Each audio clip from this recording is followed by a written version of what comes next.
So we're starting on page 2, 1.1. This is page 2 in your handout. And we're going to start learning about the body here. You're going to know all about all the different parts of the body. It's important to know all the parts of the body. We're not only going to learn the parts, but we're going to learn the functions. And we're going to learn diseases, a lot of disease names. Let me tell you something. 95% of people die from some sort of disease or malfunction of some body part. It's not usually due to murders and accidents and things like that you see. It's usually due to some problem that you have with some body part or some disease. And at some point in your life, you're going to be faced with, hey, you have a problem with your spleen. It would be nice, wouldn't it, if you knew what the spleen was? So you're not just like, oh. So this is, we're going to learn all these different things. This will help you throughout your life. Yes? So pretty much when you die, it's not usually because of old age, but it's because of some sort of malfunction. Yeah, when they say you've died from old age, you've really died from an organ going bad, and that usually happens when you get old. Yeah, there's always some reason for the death. It's usually a heart problem, a brain problem. Kidneys fail, you'll die. Liver fails, you'll die. Lungs, some kind of lung problem. That's usually what gets you. Hey, that's pretty cool. That's a fake toe that was on some Egyptian mummy. And there's an X-ray of it, and you see the fake toe doesn't show up on the X-ray. Isn't that cool?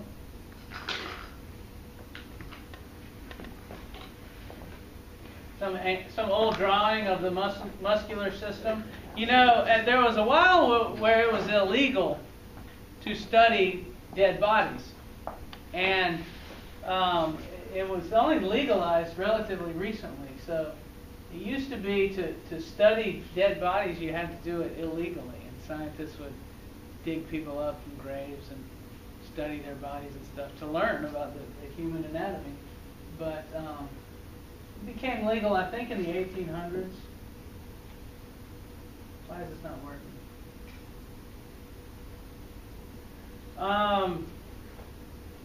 What is this showing? This is the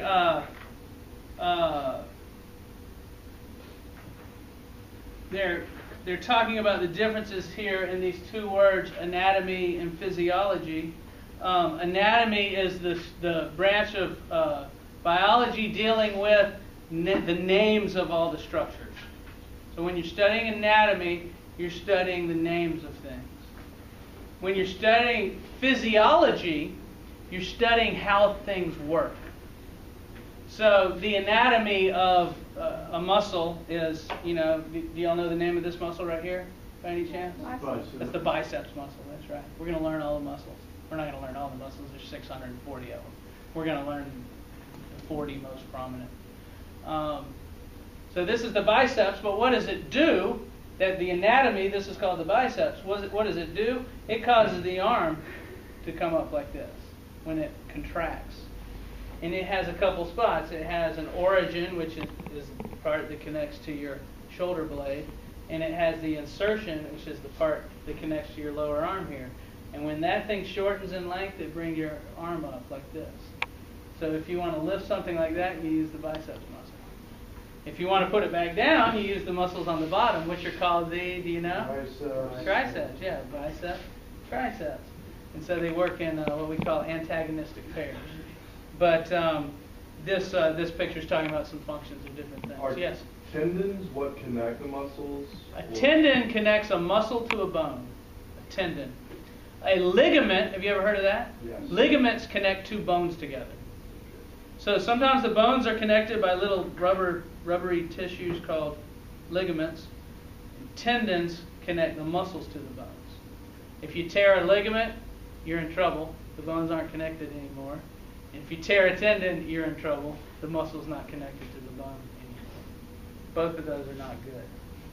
You had tendon or ligament problems? Ligament probably. Yeah. I tore a bunch of ligaments in my knees.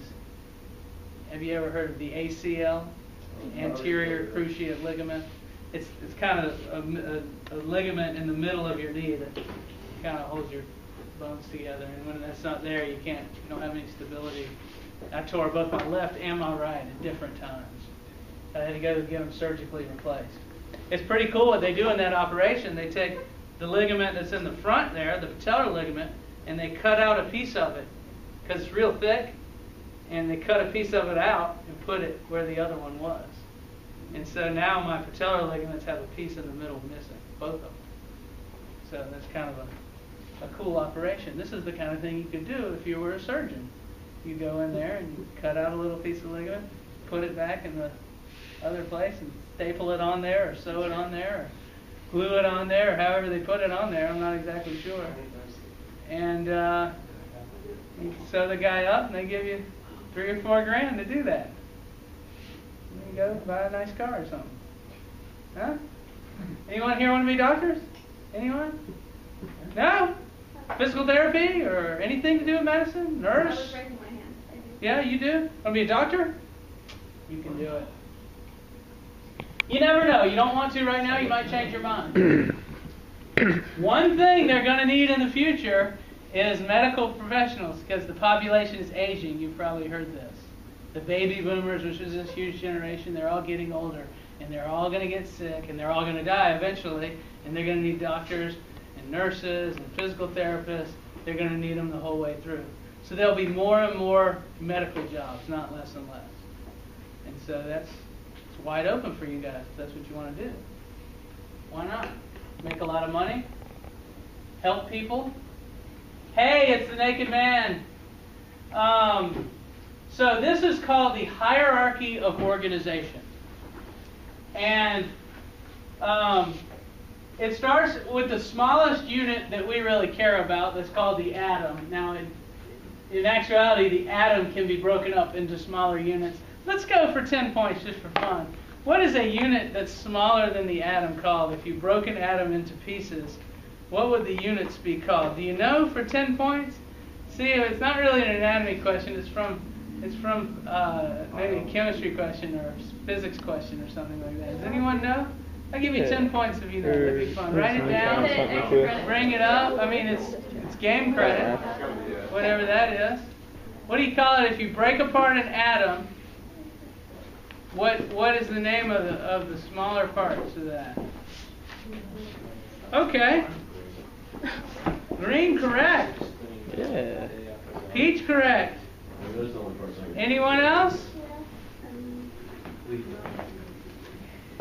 Blue correct. Yes. White correct. Anyone else? Purple? No? They're called protons, neutrons, electrons. You ever heard of those? Protons, neutrons, electrons. Hey, I got an even better for you. Another 10 points. They've even found that if you break up a proton into small pieces, they found parts of that. They're called blank. Even a proton, which is the smallest part of an atom, if you break it. What's that called? You have any idea? This is really good if you know this. This is science bowl type stuff. I don't know. I'm going to give it to Peach. I mean, it's really the first thing you had, right? And then you went for the second, and you kind of. They're called quarks. What are they? They're called quarks. That's kind of fun. So anyway, that's just atoms are made of smaller parts, but we won't need to worry about those. But if you take a bunch of atoms and you put them together, you get a molecule. Take a bunch of molecules and you put them together, you get what's called a macromolecule. Take a bunch of macromolecules and put them together, you get an organelle. 10 points if you can tell me what organelle that is. We're actually skipping the part of this book where you study all the organelles, because I'm assuming you know them. 10 points if you can tell me the name of that organelle. That's the one. Right there. What's the name of that organelle? Yes, purple is correct. Green is correct. Peach is correct. Feels like so longer when we went that. Blue is correct. Anyone else? I did help my sister with it. White's correct. I did her whole mitochondria project. That is the mitochondrion. It's an organelle that makes ATP for cells. Again, there's a whole chapter on this book where you study all the organelles. We're skipping it. Anyway, you put a bunch of organelles together, you make cells. You put a bunch of cells together, you make tissues. This is where we're going to start studying in this class. We're going to study tissues first. And there are different types of tissue. There's nerve tissue, there's muscle tissue, there's epithelial tissue, there's mucous membrane, and there's fatty tissue. So we're going to study some of the different tissues and look at them under the microscope. That'll be interesting for you. And then all the tissues come together to make an organ. 10 points if you can tell me what organ that is. This is something you'll learn in anatomy, and by the end of this class, you'll know all the organs in the body. But right now, you may not know, and that's fine if you don't. It's only 10 points. What organ do you think that is? I think it's like... It's a common organ. Liver. I think the liver's inside the Very important. Isn't it? Blue, correct? Do liver? Peach, correct. You do liver? Anyone else? I'm just gonna go for it. Purple, correct. But not in good way. Green is not correct. And white is correct. It is that's the stomach. That's what your stomach looks like. That's your stomach. It's a little kind of J-shaped sac. You eat food, it stays in there for about 2-3 hours while it gets kind of digested. We'll talk more about this system because this organ is part of the digestive system. That's your digestive system. You may have heard of some of these other organs. Esophagus, liver, gallbladder, stomach, pancreas, small intestine, large intestine, also called the colon, rectum, anus. Rectum darn near killed him. It's a proctologist joke. I get it.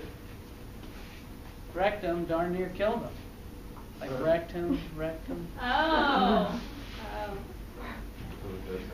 No proctologists in here, I guess. So you put all the organ systems together, you have an organism, a human without any clothes on. Put some clothes on, dude. Okay, so how do we know that something's living? That's the next chart here. How do we know? What's the difference between a live guy and a dead guy? It's still a guy. A dead guy's not doing any of this stuff. First thing you check, no movement. Okay? Living things move. Living things respond. Slap a dead guy in the face, he's not going to respond. Right? Living things grow, like your nails grow, your hair grows, you grow in size. Living things can reproduce. You can make babies, right? That's all life can reproduce and make more like itself. Respiration is taking in oxygen. And actually, the reason why you do that is to make ATP in your cells. You should have learned about that in biology. But all organisms do that. All organisms digest. They take in food and break it down into smaller units. All organisms do that. All organisms absorb.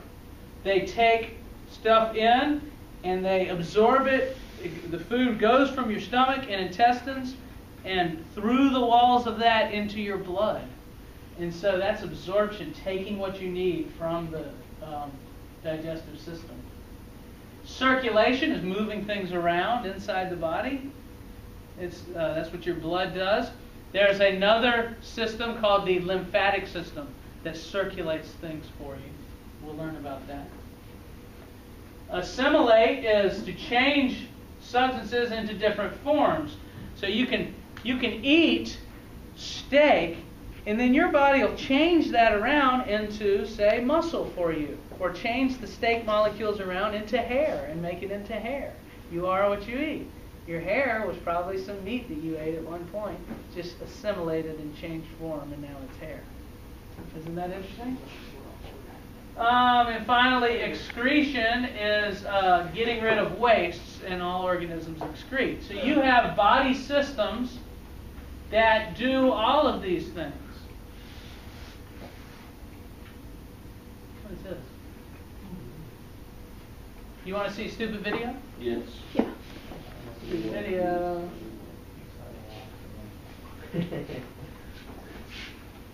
I gotta drag it over here. Most people feel confident that they could identify a living thing from a non-living thing, but sometimes it's not so easy. When identifying life, you might ask, does it move? Does it grow? Does it reproduce? These are all excellent questions, but consider a flame. A flame can move, it can grow, and it can produce more flames. So, are flames alive? Huh. 10 points if you can tell me, are flames alive? No. It's a yes or no question.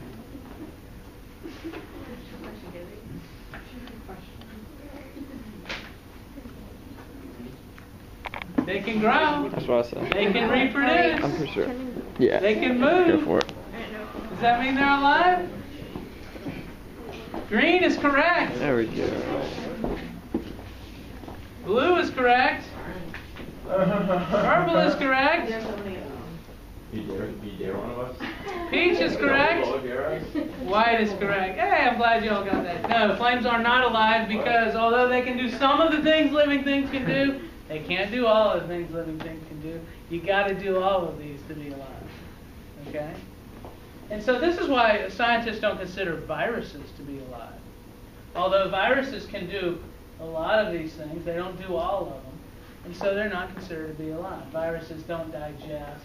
They don't circulate stuff. They don't absorb stuff. They don't respire. So viruses don't do a lot of these things. So how They do reproduce like crazy, and they grow. Well, I don't know if you consider growth inside, but they get inside cells and can make new viruses, and so it's sort of alive, but it's not quite. Yeah. You can't kill a virus? It's already dead? It's kind of half alive. You can destroy it. Yeah, you can break it apart and it won't reproduce anymore. And I guess a lot of people would consider that killing it. But some people say, no, you can't kill it because it never was living in the first place. That just depends on definition there. This last thing I want to talk about today is this figure right here. And this is actually past your reading. That's tonight. But that's okay because that leaves us more time to do IDs when we get there. And the last part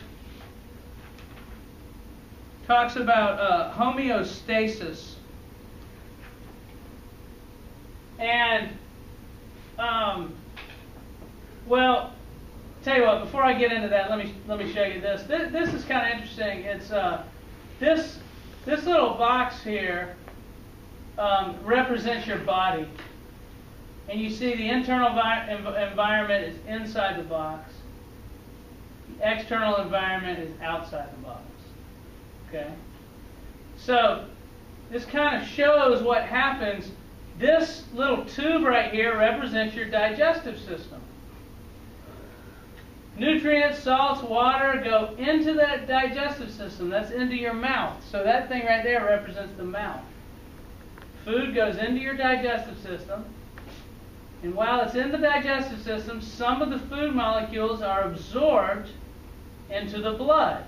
This little red circle here, box, represents the blood.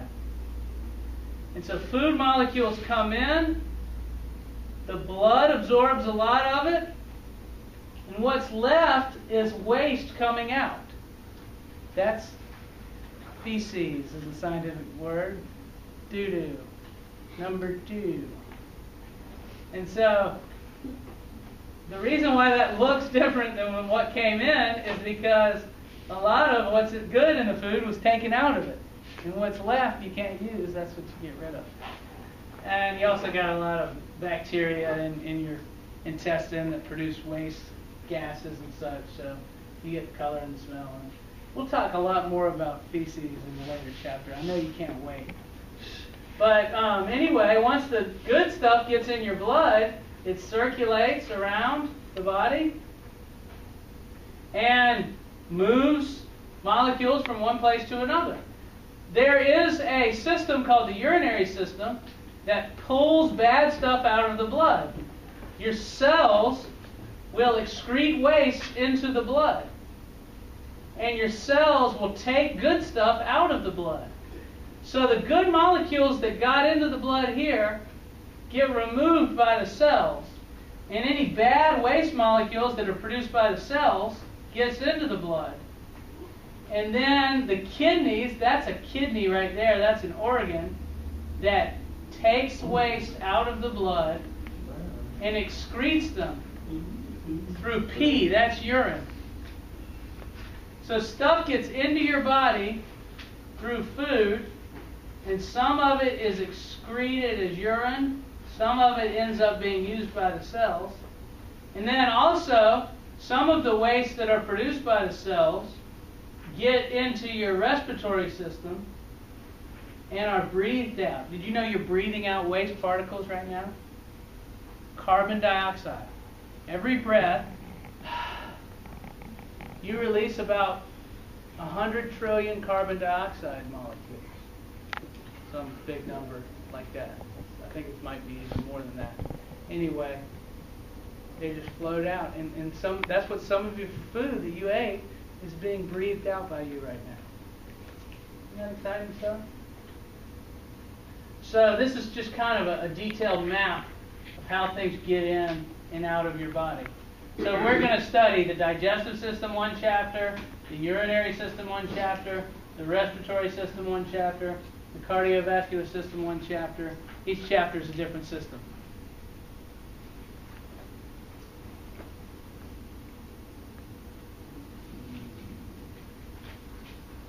Okay, so homeostasis. Have you ever heard that word before? Homeostasis. Homeostasis is the act of keeping a constant internal environment. I'll ask you this question and then we can put it up. Name, for 10 points each, name 3 things that you keep constant in your body. Any 3 things that you keep constant, or that your body attempts to keep constant. 10 points each. If you only can come up with one thing, answer that. Something that your body keeps constant.